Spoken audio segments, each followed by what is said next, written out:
Imaginez être piégé sur une île, entouré d'alligators, de marécages et de serpents. Ce n'est pas une scène de film d'horreur. C'est la réalité du tout nouveau centre de détention pour migrants d'Amérique, surnommé Alligator Alcatraz. Le 2 juillet, le président Donald Trump a fait la une des journaux en visitant cette installation controversée, construite au cœur des Everglades de Floride. L'inauguration officielle? Le 3 juillet. Trump n'a pas perdu de temps. Il l'a qualifié de seul endroit suffisamment robuste pour retenir les migrants les plus menaçants et a souligné « La seule issue est vraiment la déportation ». Alors, qu'est-ce que cet endroit?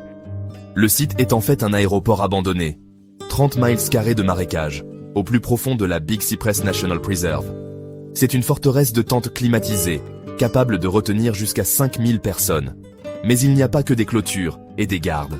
Les Everglades eux-mêmes, remplis d'alligators, de crocodiles et même de pythons, agissent comme une barrière naturelle. Le message de Trump est clair. S'échapper n'est pas seulement illégal, cela pourrait être mortel. L'installation a un coût exorbitant, 450 millions de dollars par an pour fonctionner. Et ce n'est pas seulement un spectacle politique, Trump était accompagné du gouverneur de Floride, Ron DeSantis, et de la secrétaire à la sécurité intérieure, Kristi Noem, qui ont tous loué la sécurité et l'isolement. Ils ont même augmenté la climatisation comme argument de vente. Mais tout le monde ne se réjouit pas. Les groupes environnementaux ripostent, arguant que le projet a été mis en œuvre sans études appropriées. Ils poursuivent en justice, affirmant que cette méga-prison menace l'un des écosystèmes les plus précieux et fragiles de Floride. Des années de conservation, en péril, juste pour un message politique. Et Trump ne s'arrête pas là. Il promet de rouvrir la tristement célèbre prison d'Alcatraz dans la baie de San Francisco. Le symbolisme est difficile à manquer.